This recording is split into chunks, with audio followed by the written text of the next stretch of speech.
Hello friends कैसे आप सब लोग। असलम एकेडमी में आप लोगों का बहुत बहुत स्वागत है। चलिए फ्रेंड्स, आज देखते हैं आज का क्वेश्चन जो है बिल्कुल एकदम इंपॉर्टेंट क्वेश्चन है, ठीक है, क्योंकि नदी से संबंधित है और उसकी सहायक नदी से संबंधित है। और आज का क्षेत्र आपका क्लास जो है काफी इंपॉर्टेंट रहने वाला है। हर एक एग्जाम में हर एक एग्जाम में एक ना एक क्वेश्चन तो यहाँ से फिक्स है, पूछता ही है। यानी एक क्वेश्चन यहाँ से नदी वाला से आता ही है, ठीक। तो इस क्लास को ध्यान से देखेंगे और अच्छे से इसको बार बार देख करके पूरे नदियों का नाम जितना भी लिखा हुआ है उसको अच्छे से याद कर लेंगे। आपका एक नंबर एग्जाम में किसी भी एग्जाम में फिक्स, चाहे वो बीपीएससी तैयारी 4 हो या फिर कोई भी अदर एग्जाम हो, कोई अदर स्टेट का एग्जाम हो, एक क्वेश्चन यहाँ से पूछता ही है, ठीक है। और आप सबको पता ही होगा कि मैं पूरा एनसीईआरटी और एससीईआरटी का सीरीज चला रहा हूँ, ठीक है। एनसीईआरटी एससीईआरटी का मतलब ही होता है असलम एकेडमी, ठीक है। एनसीईआरटी क्योंकि मैं जो है पूरा कंटेंट आपका एनसीईआरटी और एससीईआरटी से लिखता हूं, क्योंकि मुझे बोर्ड में लिखना पड़ता है, इसलिए मैं फालतू क्वेश्चन एक भी नहीं लिख रहा हूं बोर्ड के अंदर, ठीक है। पूरा आपका उसी का कंटेंट एनसीईआरटी एससीईआरटी का दिया हुआ है, ठीक है। तो आज का क्लास काफी महत्वपूर्ण है और आप लोग अच्छे से इसको देखेंगे। और प्लीज भाई आप लोगों से हम्बल रिक्वेस्ट है, हाथ जोड़ के आप लोगों से विनती करता हूं, ठीक है, कि आप लोग प्लीज चैनल को लाइक कर देंगे और सब्सक्राइब कर लेंगे और अपने दोस्तों को शेयर कर लेंगे। क्योंकि अगर चैनल को मेरा लाइक कर दीजिएगा और सब्सक्राइब कर लीजिएगा तो जो भी मैं वीडियो बनाऊंगा तो इसका नोटिफिकेशन सबसे पहले आप तक पहुंच जाएगा, ओके। और आपका 6th to 10th geography NCERT and SCERT both दोनों आपका क्लियर हो जाएगा। उसके बाद मैं ज्योग्राफी कंप्लीट करने के बाद फिर मैं साइंस का भी क्लास लूंगा, ठीक है, जो मैं कि पूरा एनसीईआरटी एससीईआरटी में पूरा करूंगा आपका।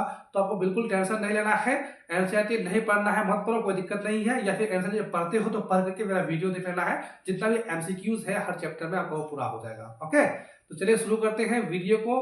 प्लीज फिर एक बार रिक्वेस्ट करता हूँ कि प्लीज चैनल को लाइक कर देंगे और सब्सक्राइब कर देंगे और अपने दोस्तों को शेयर कर देंगे, ठीक है।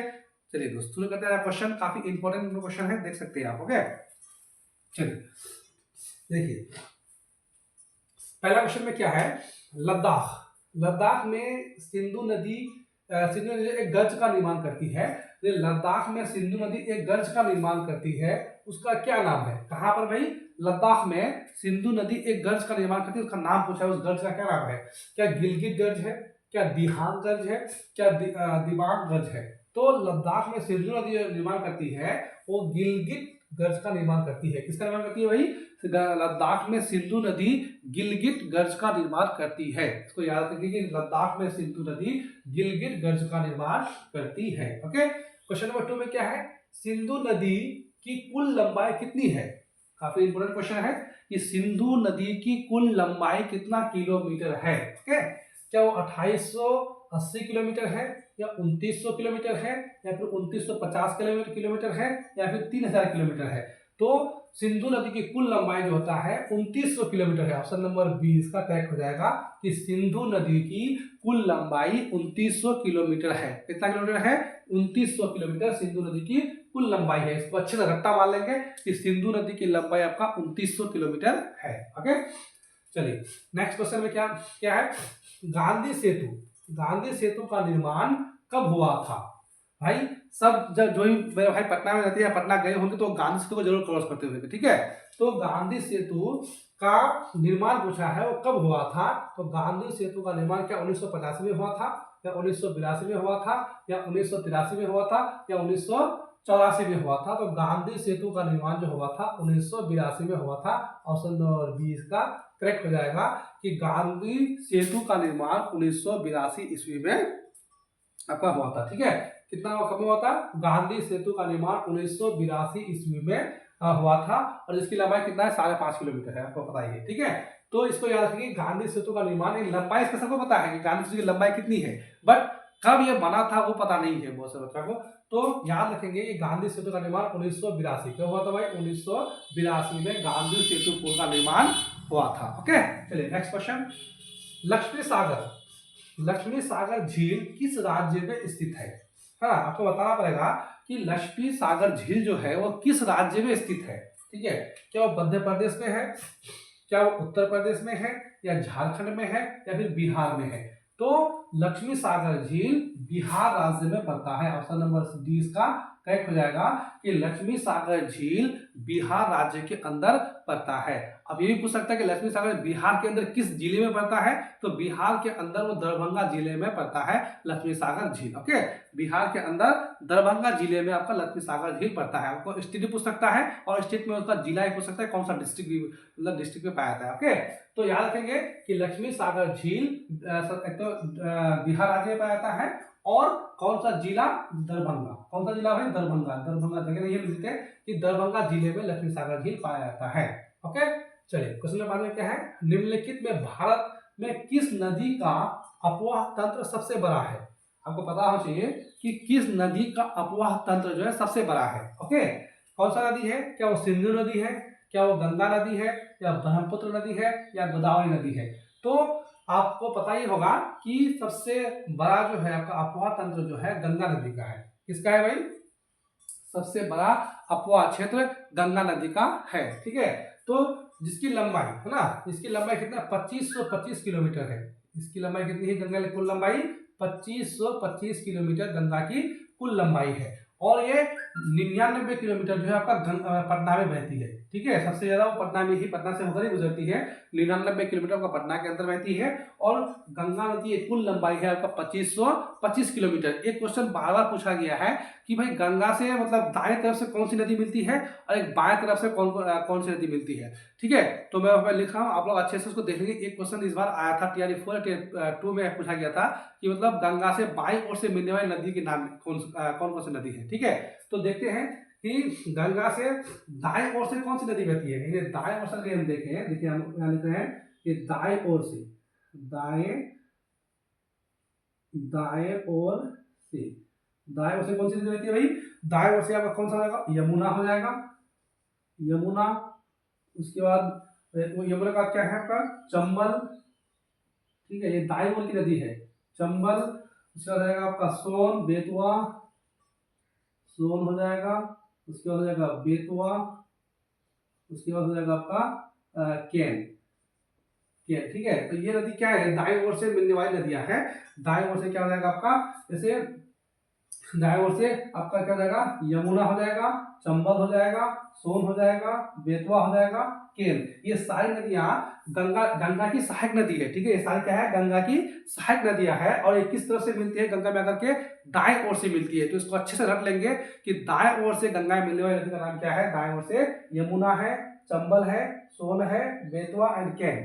ठीक है, ये आपका दाएं ओर से मिलने वाली नदी है। क्या क्या है, दाएं ओर से यमुना, चंबल, सोन, बेतवा एंड केन। और बाएं ओर से देखिए, बाएं ओर से मैं लिखा हूं यहाँ पे, बाएं ओर से आपको शायद दिखा होगा यहाँ पे, बाएं ओर से, बाएं ओर से। मैं इसको मिटा रहा हूँ क्योंकि जगह थोड़ा कम दिक्कत है दोस्त, इसलिए मैं इसको मिटा रहा हूँ, फिर मैं बाएं ओर से लिख रहा हूँ। ओके, आप इसको नोट्स बना लेंगे इसको अच्छे से। बाएं ओर से हम लिख रहे हैं, बाएं ओर से, बाएं ओर से। दाएं ओर से हो गया, बाएं ओर से कौन सी नदी मिलती है, एक बताइएगा, रामगंगा, राम गंगा। दूसरा गोमती, गोमती। उसका घाघरा। उसका क्या है, गंडक, गंडक, कोसी, गंडक, कोसी। उसके बाद महानंदा, महानंदा। उसके बाद क्या है, सरयू, सरयू। तो इसको याद रखेंगे। देखिए, बाएं ओर से कौन सी नदी होती है, बाएं ओर से आप देखेंगे, रामगंगा हो गया, गोमती हो गया, घाघरा हो गया, गंडक हो गया, कोसी हो गया, महानंदा, सरयू। ये सारी नदी गंगा में बाएं ओर से मिलने वाली गंगा की सहायक नदी है। कौन कौन नदी, रामगंगा, गोमती, घाघरा, गंडक, कोसी, महानदी एंड सरयू। ये गंगा में बाएं ओर से मिलने वाली नदी है। और दाएं ओर से मैंने बताया, दाएं ओर से मैंने क्या बताया, आपका चंबल हो जाएगा, सोन हो जाएगा, बेतवा हो जाएगा, कैन हो जाएगा। ये सारी नदियां दाएं ओर से मिलती है, चंबल, सोन, बेतवा। ठीक है, और आपका बाएं ओर से रामगंगा, गोमती, घाघरा, गंडक, कोसी एंड महानंदा एंड सरयू। ये सारा आपका बाएं ओर से गंगा में मिलने वाली सहायक नदियां हैं। इसको आप अच्छे से याद कर लेंगे, एग्जाम में आ गया है कि दाएं ओर या बाएं ओर, तुमको याद रहेगा कि दाएं ओर या बाएं ओर से मिलने वाली गंगा में कौन सी नदी है। ठीक है, तो इसको अच्छे से याद कर लेंगे कि दाएं ओर से आपका, दाएं ओर से आपका यमुना, चंबल और सोन, बेतवा एंड केन, एंड बाएं ओर से रामगंगा, गोमती, घाघरा, गंडक, कोसी, महानदा एंड सरयू। ओके, ये आपका बाएं ओर से, तो इसको अच्छे से नोट्स कर लेंगे, इसको अच्छे से याद कर लेंगे। ओके, चलिए हो गया। तो भारत का सबसे अधिक अपहर तो किसका है? तो गंगा नदी का है। चलिए क्वेश्चन नंबर 6 में क्या है? यदि नदी चंद्र और भागा दो सरिताओं के मिलने से बनती है, कौन नदी? यदि नदी चंद्र और भागा दो सरिताएं आपस में जब मिलती है, कहाँ मिलती है? ये सरिताएं हिमाचल प्रदेश में केलांग के निकट, है ना, तांडी में आपस में मिलती है। कहाँ मिलती है? हिमाचल प्रदेश में केलांग की जगह है, उसके निकट तांडी में आपस में मिलती है, इसीलिए इसे चंद्रभागा के नाम से जाना जाता है। तो उपयुक्त विवरण किस नदी के संबंध में है? यानी ये जो बताया कि चंद्र और भागा दो सरिताओं से मिलती है, मिलकर जो नदी बनती है, तो ये किस नदी के बारे में आपको कहा गया है? Okay, question number 6। Question number 6 में क्या आएगा? किस नदी के बारे में? तो वो क्या है? चिनाब। चिनाब को नदी को ही, चिनाब नदी ही चंद्रभागा दो सरिताओं से मिलकर बनी है। चंद्र और भागा, इसी को हम क्या बोलते हैं? चंद्रभागा। ठीक है, तो कौन सा नदी हो जाएगा भाई? आपका चिनाब नदी हो जाएगा। कौन सा नदी हो जाएगा? चिनाब नदी आपका हो जाएगा। ओके, चलिए क्वेश्चन नंबर 7 में क्या है? भाखड़ा नांगल परियोजना स्थित है, किस पर स्थित है? ठीक है, क्या वो रावी नदी पर स्थित है, क्या नर्मदा पर है, क्या सतलुज पर है, या चिनाब में है? तो भाखड़ा नांगल परियोजना आपका सतलुज नदी पे है। ऑप्शन नंबर सी इसका करेक्ट हो जाएगा, सतलुज नदी पर स्थित है। ओके, 7 नंबर क्वेश्चन क्या हो जाएगा? सी हो जाएगा कि भाखड़ा नांगल परियोजना सतलुज नदी पर स्थित है। भाखड़ा नांगल परियोजना सतलुज नदी पर स्थित है। ओके, चलिए गंगा नदी का उद्गम स्रोत है, ये तो सबको पता होगा। क्या पिंडारी हिमनद है, क्या गंगोत्री हिमनद है, या फिर सतोपंत हिमनद है? तो गंगा नदी का उद्गम क्षेत्र है गंगोत्री हिमनद, यानी गंगोत्री हिमनद से गंगा नदी का उद्गम होता है, वहां से वो निकलती है गंगा नदी। कौन से? कहां से? गंगोत्री हिमनद से। ओके, ये क्वेश्चन नंबर बी था, मतलब 8 का हो जाएगा आपका ऑप्शन नंबर बी। चलिए क्वेश्चन नंबर 9 में क्या है? भागीरथी एवं अलकनंदा का संगम किस जगह पर होता है? आपको पता होगा कि भागीरथी एवं अलकनंदा का संगम किस जगह पर होता है? क्या वो देव प्रयाग में होता है, क्या विष्णु प्रयाग में होता है, या प्रयाग में होता है, या फिर नंद प्रयाग में होता है?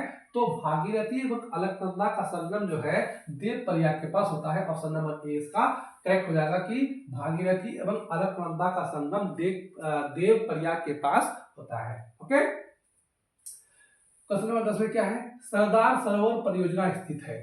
सरदार सरोवर परियोजना स्थित है, यानी सरदार सरोवर परियोजना किस नदी पर स्थित है? क्या साबरमती पर है, क्या सतलुज नदी पर है, या नर्मदा नदी पर है, या फिर महानदी पर है? तो सरदार सरोवर परियोजना आपका क्वेश्चन नंबर 10 क्या हो जाएगा भाई?